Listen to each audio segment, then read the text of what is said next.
esperado y tráfico real hoy en día nos han significado ya pagar 7.5 billones de pesos del presupuesto de la nación.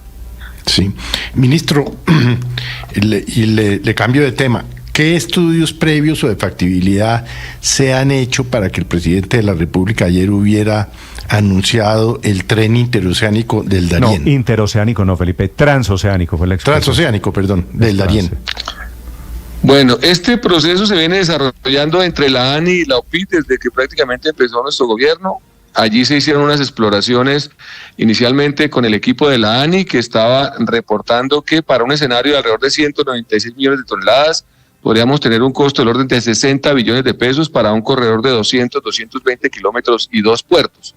En este momento la OPIT está con un equipo de expertos ya trabajando perfil de proyecto y buscando acercamientos con la comunidad del Chocó, porque fue un compromiso que asumimos en enero para socializar el proyecto, darlo a conocer y buscar un mecanismo de validación por la comunidad, que es lo primero que hay que tener, porque esto tiene implicaciones por el paso de resguardos indígenas y de comunidades negras. En un corredor de 260 kilómetros hay una variante por unos temas de parques nacionales naturales que tiene, digamos, un potencial que inclusive Panamá también ya está explorando con un corredor férreo adicional al que tiene hoy en día en el Canal de Panamá y que otros países también están explorando. No, pero eso es diferente. Ahí hay una alternativa. Pero lo de Panamá es diferente. Ministro, este tren transoceánico que anuncia el presidente Petro, ¿iría de dónde a dónde? Ahí hay una alternativa entre Cupica y Darién, al occidente del río Atrato. Hay una zona ahí, una franja alrededor de 5 o 7 kilómetros en la cual hay una posibilidad de instalación de un muelle de aguas profundas y la conexión férrea, justamente para conectar como alternativa en esos 260 kilómetros el paso por el Canal de Panamá. Hay ya estudios de perfil de proyecto. ¿Cuántos kilómetros daría eso entre Cupica y Darién? Son alrededor de 260 kilómetros, Néstor. ¿260 kilómetros? Sí. ¿Y sería un tren que va a qué altura? Dijo el presidente Petro, sería un tren elevado, ¿no? Allí hay una opción, hay unos tramos en tren elevado y hay unos tramos también en túnel, porque pues hay una topografía allí también que hay que surtir, pero la intención de que el tren sea elevado es justamente por disminuir impactos ambientales. Ahí hay otro tema que hay que revisar obviamente con el Ministerio de Ambiente, porque pues hay implicaciones por afectaciones a zonas y es parte un poco de la discusión entre la sostenibilidad ambiental y la sostenibilidad social. Y hay demanda, ministro, para hacer un tren transoceánico entre Cupica y el Darién.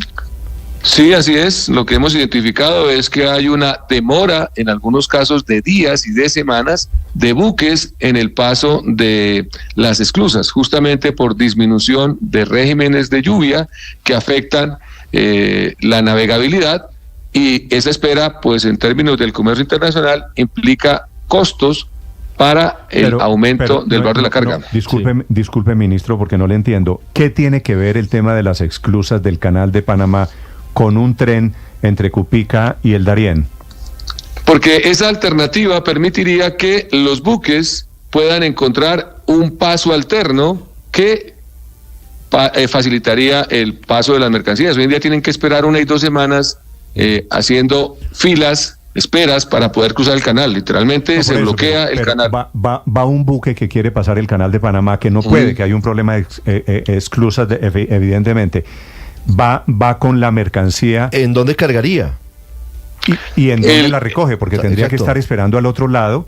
En el otro, esto es para conectar el Pacífico con el Atlántico. De eso se trata, el transoceánico. Esos son temas de operación logística que se acuerdan con las navieras. Eso implica obviamente un mecanismo de transporte distinto, ¿sí? Y obviamente ahí hay unas ventajas que permiten que ese tránsito ahorre tiempo. Hay un traslado obviamente logístico porque habría que hacer un transbordo en 2 puertos, pero eso ya relativamente está inventado en el mundo y lo que facilita es la velocidad de transporte internacional. Esto que propuso el presidente Petro, el tren transoceánico, esto que usted nos está explicando, ¿tiene algún estudio? ¿Usted tiene un estudio en sus manos? El equipo de la OPIT tiene ya obviamente información sobre ese componente. No, pero no digo... ¿Hay detalles técnicos? Ministro, discúlpeme, no le estoy preguntando información. Si yo me meto a Google en este momento tengo información, pero estudio, ¿hay un estudio de factibilidad de cuánto vale, por ejemplo? Sí, el equipo ya tiene información de soporte, es justamente la que se va a presentar con las comunidades y que hace parte de la tarea que hemos venido desarrollando como ¿Cuánto gobierno. costaría ese tren, ministro? En este momento los datos que tenemos de una información de hace 2 meses con el equipo de la ANI estaba alrededor de 60 billones de pesos. ¿60 billones? Sí, señor. CAPEX y OPEX. No le entendí, ¿qué me dijo? 60 billones en CAPEX para lo que es el componente férreo y las 2 zonas portuarias. Sí, 60 billones más o menos son 15.000 millones de dólares. Exactamente, eso es equivalente a lo que en inversión hemos tenido ¿no? En 4G. Sí. CAPEX de 4G. Ministro, eso es un tema que se cubre con recursos internacionales. ¿Estamos hablando de algo en serio? Discúlpeme la pregunta. ¿O estamos hablando de algo tipo Tren Buenaventura-Barranquilla? No, hay sobre eso ya información. Hay inclusive 2 iniciativas privadas radicadas en la ANI con esa misma intención. Luego hay interés porque hay un mercado que está demandando una alternativa. Pero sobre eso quiero preguntarle, ministro. Evidentemente sería una alianza público-privada la que lograra eventualmente la construcción del tren transoceánico. Sí, allí se está planteando más que una alianza público-privada, es una alianza público-privada con las comunidades, porque si no hay luz verde de las comunidades para que la implantación se pueda desarrollar. No, de acuerdo, tiene que haber consulta, pero la plata, ¿quién la pone, ministro? ¿El Estado o lo ponen unos particulares? No, eso es una inversión netamente privada. Es una inversión netamente privada que tiene un retorno porque es una inversión de 100 años. Si es una alianza público-privada, ¿ya hay un privado que la propuso? Hay 2 iniciativas que está revisando la ANI con ese componente, más lo que está haciendo la OPID. Ellos están, digamos, en esa tarea de verificación. Es decir, eso ya tiene un interés. ¿El peaje del que habló el presidente Petro ayer sería un peaje por las mercancías? Eso lo que implica es que cada vez que los contenedores crucen o los buques, pues se establece un valor por cada uno de esos contenedores y se paga ese valor. Eso ya tiene un modelo financiero detrás relativamente robusto, justamente por el ahorro en la espera que hoy en día están teniendo. Sí, ¿esta obra es a cuántos años, ministro? Un proyecto de estos puede estar tomando 5 o 6 años entre fase 2 y entrega de unidades funcionales. Le voy a hacer una pregunta un poquito mala, un poquito que usted puede malinterpretar de mi parte, ministro. Si no han podido con el tren que anunció el presidente Buenaventura al Caribe, ¿qué nos hace pensar que esta iniciativa, el tren transoceánico en el Darién, puede tener algo de realidad y puede tener una buena conclusión? Bueno, 2 respuestas a esa pregunta. La primera, la conexión de Buenaventura al Caribe tiene hoy en día un corredor existente. Hay una factibilidad que está ya prácticamente a puertas de empezar.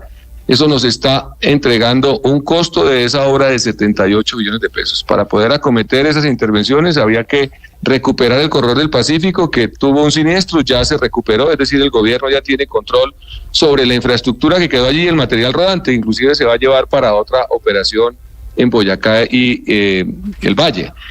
Eso ya tiene estudios y habría que esperar el espacio de marco fiscal. Este proyecto tiene interés de actores privados, tiene interés de gobierno nacional y de las mismas comunidades. Y hay obviamente una demanda latente que soporta la inversión. Uno esperaría que en estas iniciativas que tienen un componente privado y un trabajo con comunidades, el ejercicio avance a su materialización. El presidente ha sido claro que nosotros no lo vamos a inaugurar, eso está clarísimo, pero tiene altísimas probabilidades porque hay inclusive originadores privados interesados en que se puedan presentar y habría que acordar temas con comunidades. Hay una cuenta que no me cuadra, ministro. Entre Buenaventura y Barranquilla hay más de 1.000 kilómetros, ¿cierto? Así es. 1.100 kilómetros de tren. Y usted me dice, eso vale 78 billones. Sí, porque ya tenemos un corredor entre Dorada y Santa Marta. Entonces ahí hay que conectar por La Felisa, región central, y llega uno a la otra zona. No, pero perdóneme, eso no es Buenaventura Santa Marta o no es Buenaventura Barranquilla. Eso es atravesando el país. Si es por La Dorada y La Felisa, eso es otra cosa. Sí. Es que son 2 componentes, Néstor. La Dorada Barranquilla, lo que dijo el presidente es una nueva vía que, entre otras cosas, tendría que pasar por el Chocó. No, es que ahí hay 2 formas de conectar los 2 océanos. La existente, que la estamos estudiando también, y la que propuso el presidente, que tenía 2 tramos, uno Buenaventura, Santa Marta, y este de Cupica-Darién, es decir, conectar Pacífico y Atlántico se puede por la ruta larga desde Buenaventura, pegada a la costa. Nosotros exploramos también esa alternativa, pero son 520 kilómetros que en costos de operación hacen inviable esa alternativa. Por eso nos concentramos en los 260 kilómetros, que es efectivamente más costo efectiva y más, llamémoslo así, fácil de implementar. Dice usted, exactamente. Nos concentramos en Cupica-Darién. Exactamente, 260 kilómetros. O sea, la que anunció el presidente Petro ayer es el viable reemplazo de la obra entre Buenaventura y Barranquilla. Sí, tiene la misma conexión, ¿sí? Tiene la misma conexión, es los dos océanos en una longitud más corta, 260 kilómetros. La otra, por costos de operación, hacía inviable el ejercicio. Eso lo exploramos también con el equipo de la ANI en su momento. Sí, ministro, y conectar a los dos océanos, ¿tiene alguna colaboración de Panamá? Digamos que hay una conversación que no es cómoda, obviamente. Recordemos que en el pasado ese istmo era nuestro.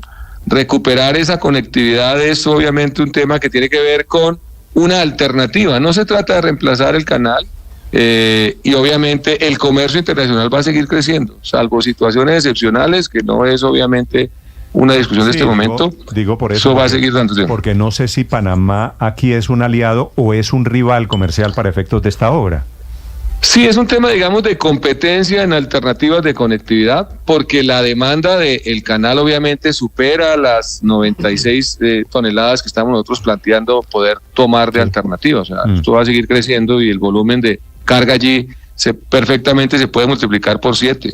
Ministro, estoy mirando el mapa y en cualquier caso la ruta de este tren transoceánico tendría que tocar en algunos puntos el tapón del Darién, que es una zona protegida, que es una gran reserva, que es el pulmón ecológico de Centroamérica y de esa zona fronteriza con Colombia.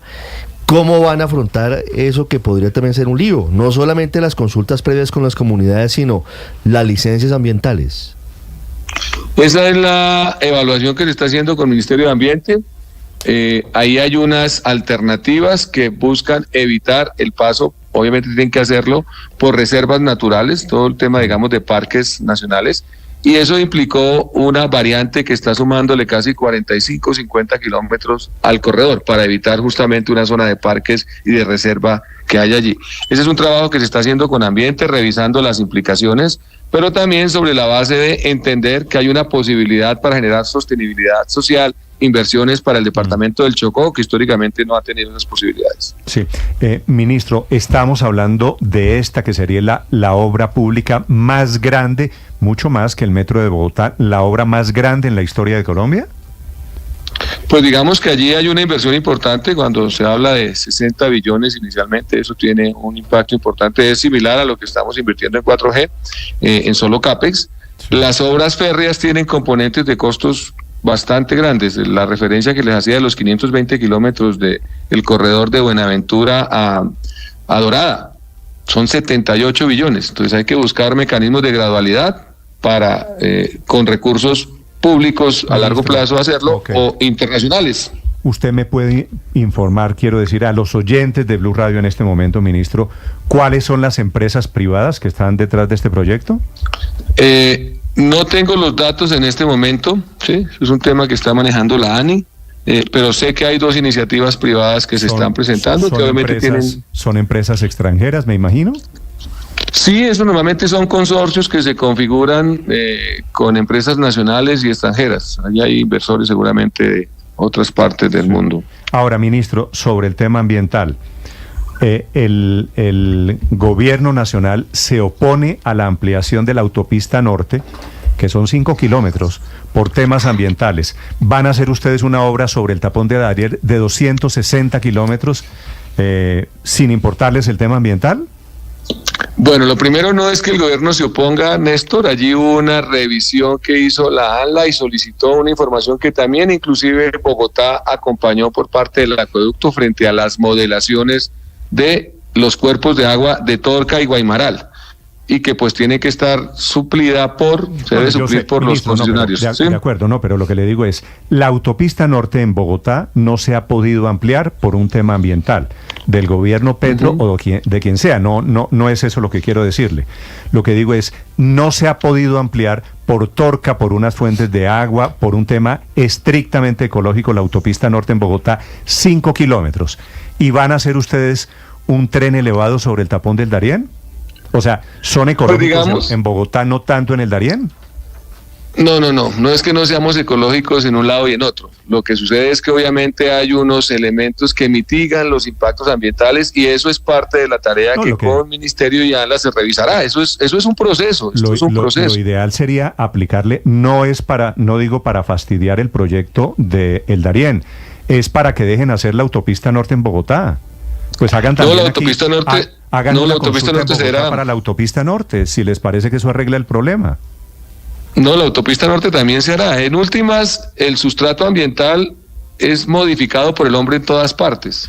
Y eso hay que revisar, porque de ello también depende la sostenibilidad de las personas. Si no hay ingresos, las personas deberán moverse a otras zonas. Y cada vez más las ciudades están teniendo problemas de sostenibilidad y hay territorios que tienen potencial y que en una sana lógica deberían coexistir impactos ambientales, impactos humanos e impactos económicos. Eso es lo que a nivel mundial se estila, porque la naturaleza en últimas debe coexistir con las necesidades del hombre y su sostenibilidad económica y de las sociedades. De lo contrario, estamos condenados a la extinción. Si no podemos coexistir con la naturaleza, mitigando impactos y avanzando para satisfacer las demandas crecientes de la población, pues no tendríamos cómo coexistir en el planeta.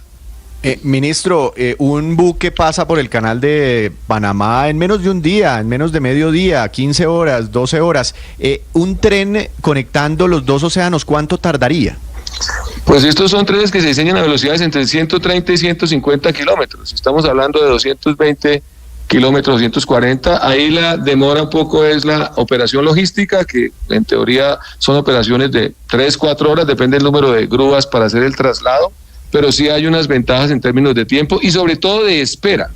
El problema allí son las esperas que se están generando y que están incrementando tiempos. Supondría hacer unos puertos buenos, ¿no? Muy grandes, sólidos. Así es. No es que lo vamos a hacer, no van a llegar unas lanchitas para llevar un par de bultos. Y aquí estoy viendo... Tiene que ser unos buques que tengan capacidad para atracar en unos puertos bien hechos. Para competir con el canal de Panamá, no es solo construir, quiero decir, el tren, ¿no? Mire, estoy viendo... Exactamente, son puertos Acalí, y el tema férreo. Capurganá.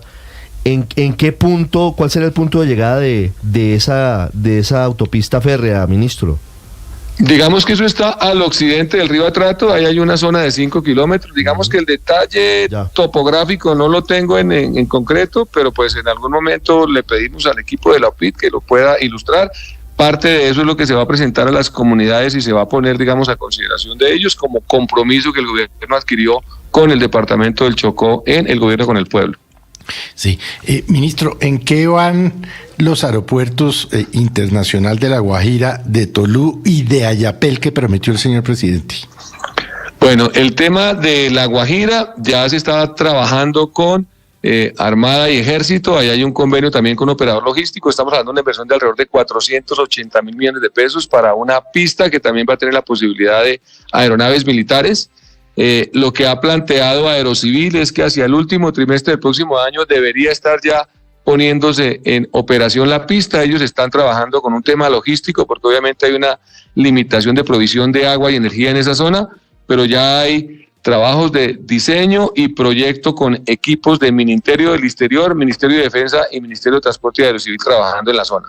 Tolú, ya arrancaron las obras, ahí tuvimos un tema asociado a... hay unas modificaciones que hay que hacer al trazado de una vía, etcétera, pero ya están trabajando. Y Ayapel y estos aeropuertos que hacen parte de los ASAES tienen una tarea por parte de Aerocivil con recursos y contratos ya en ejecución.